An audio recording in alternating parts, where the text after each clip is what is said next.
Hello and welcome all of you out there, and I'm back after a short break. I had some dental work going on, but I won't get into it. Let's just get into what's the most enjoyable Ark Tames out there, because why not? In at number 10, I simply had to put the Velonosaur. I really do love this as an Ark creature, and sort of just as a general concept. It really does work well with its spine attack abilities just being one of the most enjoyable in my opinion. And it's sort of sad that Wildcard never really revisited this creature and sort of added something similar to it, but it also is technically a good thing too. It stands by its own, and with the R Velonosaurs on Genesis Part 2, you've got some even better ones out there if you wish to have the upgraded version, but both still offer a lot of versatility in the combat scene. Of course you wouldn't use them that close to a theory, but you know, it's just for proof of concept in the B-roll. And their stamina also goes on for absolutely ages. You're going to have no problems with stamina drain on a creature like this. They truly are one of the most enjoyable in my opinion. Next up, I've decided to put the Rhino Ganatha, and although not a big favourite of mine, just for other reasons, which I won't get into today because I still really like the creature and it's not really valid in my opinion, but my brain is my brain. This creature just can do an incredible amount, and that ability to pick up just such large creatures still always is fascinating and enjoyable to me. Like picking up Rexes and Paraceratheums and things like that, that just seems really insane to me, and it excites me every time I see one of these things do that, or just generally when I do it, because you always think of carrying creatures like that in a cryopod or soul traps, because who really uses cryopods unless you're playing on official or on console? Just use soul traps. They're just far better. They are a little bit rare sometimes, I find, to actually tame, and the tame method is pretty enjoyable too, as long as you get it right. It's exactly the same as the Reaper tame method, except to just impregnate a dino instead of your own self, and you're also going to need a bunch of resources which will appear on screen at some point rather than the XP. So the tame method, in my opinion, isn't quite as enjoyable as the Reaper, but that creature's later on the list, and I think we'll talk about this thing a little bit later, but still a very enjoyable creature to ride around on, deal damage with, and pick up insanely large creatures with. Next up, I've decided to put the gas bags on the list, as the idea of the gas bags still just really excites me as an Ark player, and it's sort of comedically funny in the way it moves. It's just basically passing gas as it moves through the sky, because it doesn't actually fly in the sense of using its wings. It simply uses its air, which it fills up through its mouth. So you know, it's a funny concept from Wildcard, and I really enjoy it. And once you get round controlling one, it can be a very fun experience to have around friends. And even if you're not great at flying one like I was in the B-roll, I should really update this at some point, you can still have a heck of a time as well, as long as you don't end up losing everything and getting things killed, because there obviously is a probability to some extent, which, you know, you always got to be careful out there. Ark is Ark at the end of the day, and it will throw you under the bus quite a lot. This is a really great traveller of heavy things, though. It has a great amount of weight and it flies at quite a decent speed. Doesn't even need a saddle. The saddle's only there if you want to bring a mate along with you, which is why I said it's quite good if you've got a friend too. Just really adds to the enjoyable level of this creature, but also just playing games with your friends is generally more enjoyable than just playing it by yourself. In at number 7, we've got the Baryonyx, and I simply have to put this creature here, at least in my opinion, because of the huge experience that I've had with a creature like this. It really does excite me as an Ark tame. It is such an easy one, and yet so useful and versatile to the general Ark player.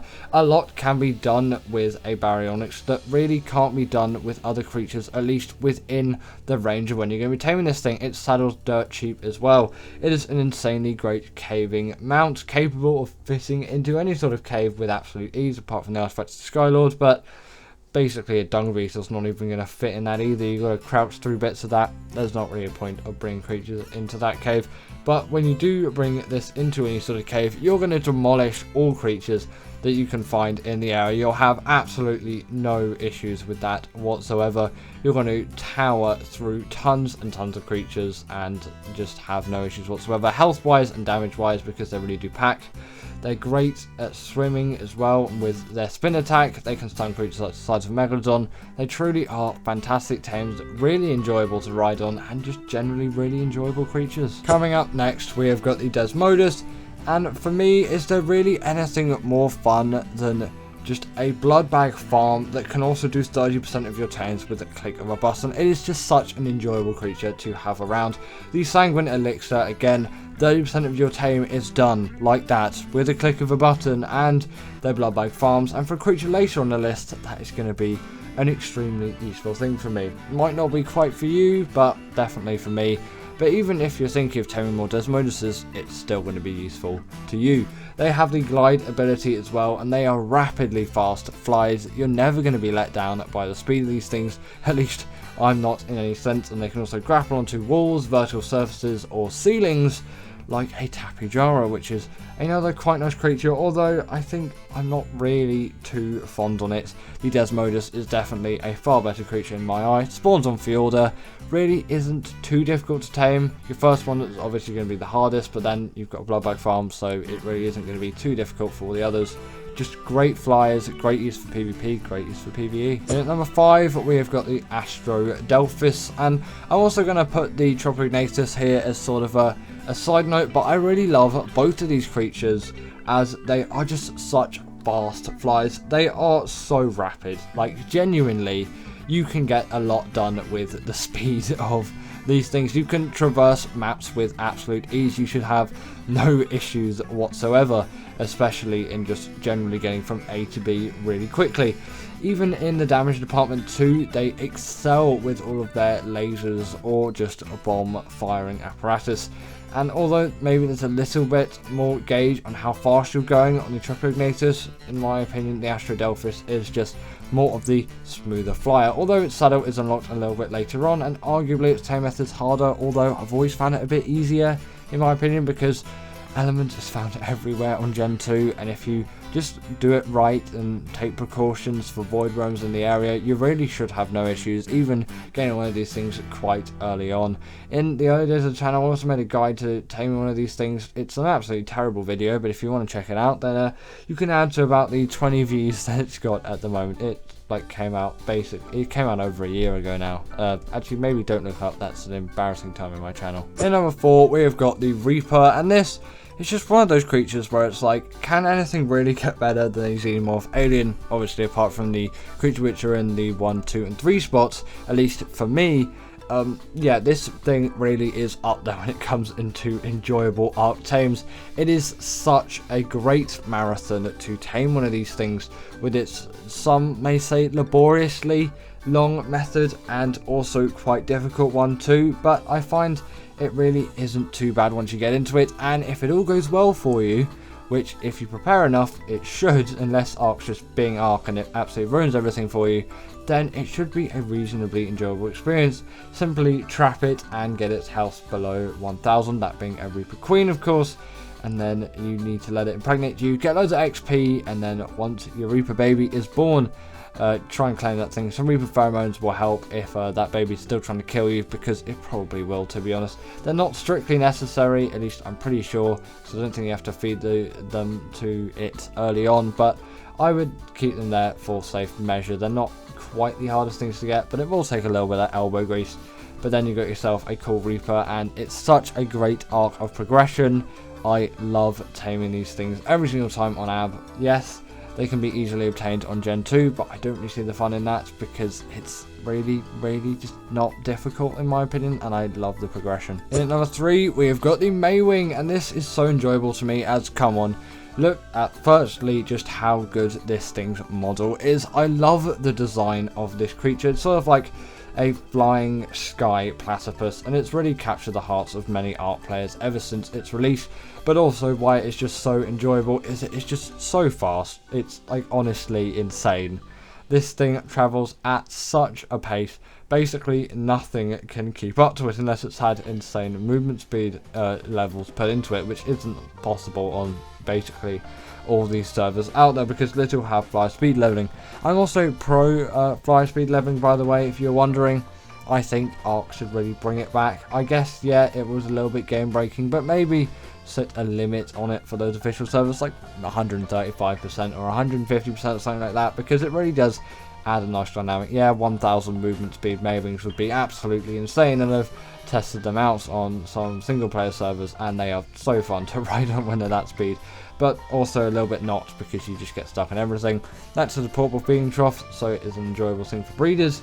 They're pretty decent swimmers too, and they can gather berries, but the main reason why they're here is just the Maywings are so good with their speed. It's honestly insane. In number 2, I've decided to put the Bloodstalker, as this is my favourite all-time, just basically general travelling mount out there. While I love the Maywing and it's got loads of great speed on it, for just generally all travel combined, that including underwater travel especially, because I do actually spend quite a lot of time down there. I don't know why I've been doing that as of late, but I'm just really enjoying it, I guess. Just for general travel on the surface as well, they work so effectively, and they are my favourite travel mount at the moment. Not only can you see all the aggros of the creatures, but they are fast in literally any environment, underwater and on land. Maybe not in lava, but I don't think any creature is, apart from the Magmasaur, but that's not on the list because it really isn't one of my favourites out there, at least just generally in my opinion. But I do find these things to be very quick and agile in basically every environment that you're going to face.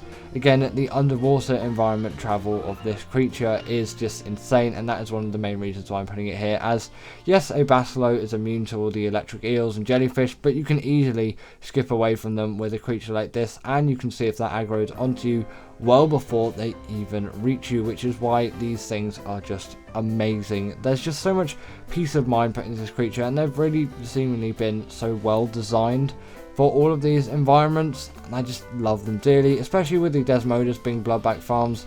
I can tame as many of these things really as I want, but usually I'll just settle for one high level, maybe get another one, and then I've got a breeding pair, and then I'll breed them together and then just take the baby of that, ride it around, and then if it dies I'll just breed those 2 Bloodstalkers together again, and boom, I've got another Bloodstalker. But I'll usually keep a couple of babies spare, because you should always keep some spare of your favourite dinos. And coming in at number 1, we've got the Deinonychus. I really can't find anything that is more enjoyable just as a general creature to me like the Deinonychus. It is such a good one for any kind of boss fight. It just deals a heck of a lot of damage, really, and with the bleed ability being inflicted on bosses as well, it is an all gore out fight, and I really do like these creatures for that. It adds just a sort of comicness to these creatures, and that's something which I really enjoy. Just there's blood spewing absolutely everywhere on this Bronto, and soon enough it is very much dead. With the pack buff too, you are buffed like absolute hell, and you've got tons of these things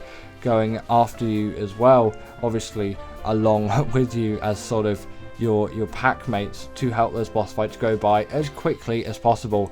Even for longer ones like the Master Controller, I find they still work well. Yes, a couple of health mutations are probably required, but it's not the hardest thing in the world to get those done, at least from my experience. Yes, on official everything it's still going to be a pain, but I'm working with 2.5x rates here with 5x on breeding, because I don't like to wait quite that long. Because a Giga taking a week on official is something which I really don't want. That's raising time, by the way. They can also scale any kind of wall or vertical surface with absolute ease. The climbing and the sort of parkour that these creatures offer is one which is sort of highly sought after. The Thyla does it very well too, but the Deinonychus is just a better creature overall. The only thing it lacks is that underwater travel, but realistically I'm not going to be using it for that. I'm just using it for everything else. But anyway, that is the end of today's video. I really hope that you all enjoyed. And also, if you didn't agree with my list, then make sure to put your 10 in the comments below. Put your most enjoyable creature for you as well, because you've just heard my opinions, but I want to hear yours. I'll see you later.